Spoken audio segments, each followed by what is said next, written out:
सबको जय मसीह की। आज का वचन हम शुरू करेंगे। आज के वचन से देखेंगे हम कि परमेश्वर का जो टॉपिक है आज मैंने आपके लिए बनाया है, हमारा अंधकार की शक्तियों से युद्ध है और वह हमारे आत्मिक जीवन में चलने से हमें रोकना चाहता है। कि परमेश्वर ने मुझे बताया कि ये टॉपिक पे तुम प्रीच करो, तो मैंने इस टॉपिक पे वचन तैयार किया। आज का वचन हम शुरू करेंगे। सबसे पहला वचन इफिसियों 6:10-18 तक। इसलिए प्रभु में और उसकी शक्ति के प्रभाव में बुलंद बनो, परमेश्वर के सारे हथियार बांध लो कि तुम शैतान की युक्तियों से सामने खड़े रह सको, क्योंकि हमारा यहाँ मलजुद लहू और मांस से नहीं पर प्रधान से, अधिकार से और संसार की अंधकार की हाकिम के उस दुष्टांत की आत्मिक सेना से है जो आकाश में है।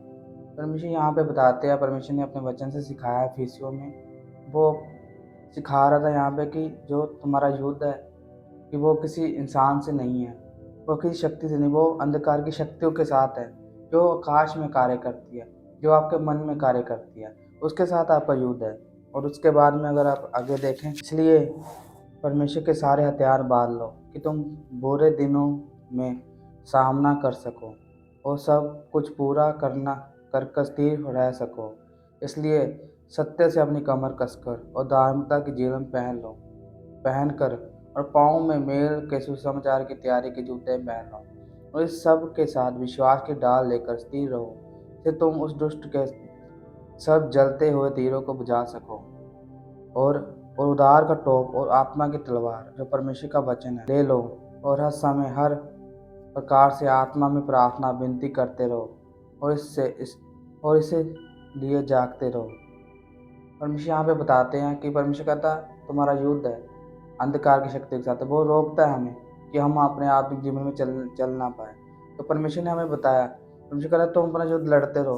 परमेश्वर सबसे पहला हथियार बताया कि जीलम पहनो, परमेश्वर कहता है। दूसरा बताया सुसमाचार सुनाते रहो। तीसरा परमेश्वर बताया कि विश्वास करो। चौथा बताया कि उदार अपने जीवन में उदार बनाए रखो। पांचवा परमेश्वर कहता मेरा वचन पढ़ते रहो। और छठवां प्रार्थना करते रहो। और शैतान सबसे ज़्यादा इसी बात में रहता कि आप सुसमाचार सुना ना पाओ। और शैतान चाहता कि आपको विश्वास में बढ़े, और विश्वास में शैतान आपको कम करना चाहता है, आपका विश्वास चुरा लेता है। और चमत्कार वो चाहता है कि आपके जीवन में कभी कोई चमत्कार ना हो, जिससे कि आप कभी भी आप चमत्कार ना हो, आप परमेश्वर पर विश्वास ना करें। और वचनों परमेश्वर वो चाहता कि आप कभी आपको वचन के बारे में पता न चले, कि वचन के बारे में अगर पता चलेगा इसे तो ये छूट सकता है। तो इसीलिए वो नहीं चाहता कि वचन के बारे में पता लगे। प्रार्थना वो चाहता कि आप प्रार्थना ना कर पाओ, क्योंकि उसे पता अगर ये प्रार्थना करता रहेगा तो इसे प्रभु समझा देगा, इसके आत्मिक जीवन में बताने लगेगा, इसे गाइड करने लगेगा। इसलिए वो चाहता है। हम दूसरा वचन पढ़ेंगे लूका 15:11-18। यहाँ पे लिखा, फिर उसने उससे कहा, किसी मनुष्य के 2 पुत्र थे। उसमें से छोटे ने पिता से कहा, हे पिता, संपत्ति में से जो मेरा भाग है मेरा है वह मुझे दे दीजिए। उसने उसको अपनी संपत्ति बांट दी। वह दिन ना बीता था कि छोटे पुत्र सब कुछ इकट्ठा करके दूर देश में चला गया, और वह कुकर्म में और अपनी संपत्ति उड़ा दी। जब वह सब कुछ खर्च चुका तो उस देश में बड़ा काल पड़ा और वह कंगाल हो गया। यहाँ पे लिखा हुआ, एक किसान के 2 पुत्र थे। दोनों पुत्र एक साथ में रहते थे, और वो जो छोटा पुत्र था वो कहता है, पर पिताजी मेरी सम्मति दे दो मुझे, मैं जाना चाहता हूँ इस घर से छोड़ के, मैं अपना जीवन जीना चाहता हूँ, अपने सुख विलास में रहना चाहता हूँ। शैतान ने उसके माइंड में कार्य कर दिया था, उसे समझा दिया था। पहले वो लिखा हुआ यहाँ पे कि पहले वो प्रार्थना करने वाला होगा, पहले वो परमेश्वर के वचन में परमेश्वर को मानने वाला होगा, पहले उसके अंदर विश्वास भी पूरा होता होगा, फिर उसका वो परमेश्वर के चमत्कार भी देखता होगा, और वचन भी वो पढ़ने वाला होगा, प्रार्थना भी करने वाला होगा। क्योंकि बाइबल में अगर किसी के जिक्र किया गया है तो वो परमेश्वर के चुने हुए लोगों के बारे में किया गया है। और यहाँ पे वो सब कुछ करने वाला होगा, वो हर रोज प्रार्थना करता होगा, वचन पढ़ता होगा, पवित्रता में चढ़ता होगा, चर्च जाने वाला होता होगा, शायद वह टाइट भी बहुत था, पर वो शैतान ने उसके माइंड में कार्य कर दिया, उसका आत्मजीवन चुरा लिया और उसे सुख विलास दिखाया और उसे दूर कर दिया। और वह आगे 16 में लिखा हुआ है, लूका 15:16 में, और वह चाहता था कि वह फजल से जिन्हें सूरों खाते हैं अपना पेट भरे, और उसे कोई कुछ नहीं देता था। वह अपने आप में आया तो कहने लगा कि मेरे पिता के कितने ही मजदूरों को भोजन से अधिक रोटी मिलती है, और मैं यहाँ भूखा मर रहा हूँ। और वह उठकर अपने पिता के पास जाऊँगा और उससे कहूँगा कि पिताजी, मैंने स्वर्ग के विरुद्ध में और तेरी दृष्टि में पाप किया है। यहाँ बताता है उसने फिर मन में सोचा कि मैं फिर से मन फिराव करूँगा, फिर से मैं जाऊँगा, अपने पिता के पास जाऊँगा। उसने तो अपने पिता के पास गया, तो वो आपको ये वचन क्या सिखाता कि आपको भी यही वचन सिखाता है कि आप भी शायद अपने आत्मिक जीवन में चलते-चलते रुक गए हो, छोड़ दियो चलना, अपना आत्मिक जीवन जीना छोड़ दियो। आप भी शायद शैतान के भरमामे में आ गए हो। शायद आपका मन भी करता हो कि अब मैं प्रार्थना नहीं करूँगा, अब मैं वचन नहीं पढ़ूँगा, अब मैं चर्च नहीं जाना चाहता, चर्च में नहीं जाऊँगा, मैं पवित्रता में नहीं चलूँगा।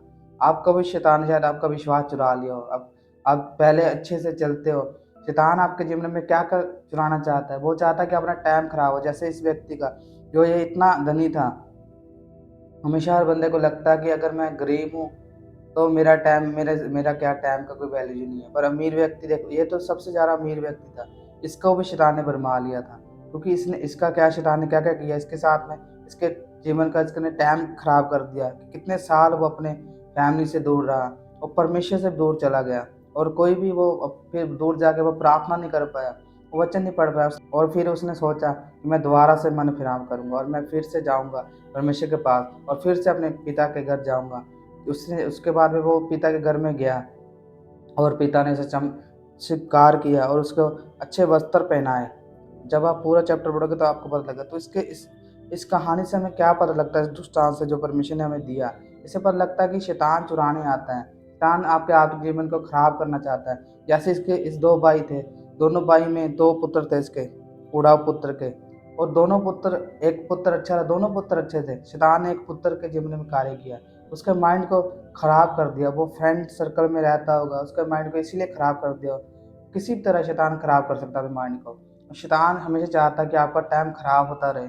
आप प्रार्थना करते-करते बंद कर दीजिए। आप दोबारा से परमेश्वर के पीछे चलने जाओ। वो चाहता नहीं कि आप ग्रोथ करें।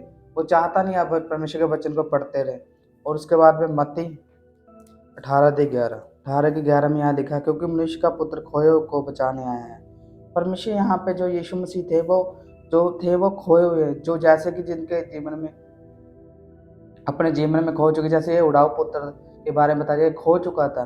फिर परमेश्वर ने इसे देखा कि परमेश्वर ने कहा, इसके मन को बदल दिया, और जैसे कि यहाँ पे लिखा, क्योंकि मनुष्य का पुत्र खोए को बचाने आया है। मत्ती 18:11 में लिखा है कि परमेश्वर यही करने आया है, जो खो चुके हैं, संसार के ईश्वर में खो दिया, खो चुके उनमें, विलास में खो चुके हैं, परमेश्वर उन्हें बचाना चाहता है। और वो चाहता है परमेश्वर फिर से मन फिराव करके फिर से उसके पीछे चलने वाले बन जाओ आप। याकूब 5:16 में लिखा, इसलिए तुम आपस में एक दूसरे के सामने अपने अपने पापों को मान लो और एक दूसरे के लिए प्रार्थना करो, जिससे तुम चंगे हो जाओ। धन धर्मी जन की प्रार्थना के प्रभाव से सब कुछ हो सकता है। यहाँ पे परमेश्वर ने बताया कि परमेश्वर चाहता है कि आप अपने सारे पाप मान लो, फिर से मन फिराव करके फिर से प्रार्थना करो एक दूसरे के लिए, क्योंकि धर्मी जन की प्रार्थना के प्रभाव से सब कुछ हो सकता है। यहाँ पे परमेश्वर बताता है कि आप अगर प्रार्थना करो तो परमेश्वर फिर से आपको जन्म दे सकता है, फिर से सुसमाचार सुनाने वाला बना सकता है, फिर से परमेश्वर आपके अंदर विश्वास बढ़ सकता है, फिर से आपके जीवन में चमत्कार कर सकता है। फिर से शायद आप बीमार हो, शायद आपके जीवन में दुष्ट आत्मा कार्य कर रहे हो, शायद आपको अंदर ड्रीम आते हो, शायद आप बहुत ज़्यादा बीमार हो सकते हो, फिर से परमेश्वर आपको चंगा कर सकता है। जब आप मन फिराव कर लोगे, फिर जब आप अपना आत्मिक जीवन के लिए सीरियस हो जाओगे, जब आप वचन पढ़ना छोड़ोगे नहीं, प्रार्थना करना छोड़ोगे नहीं, और पवित्रता में चलते रहोगे, चर्च जाना कभी नहीं छोड़ेंगे, टाइट बोते रहेंगे और अपने टाइम को खराब होने नहीं देंगे।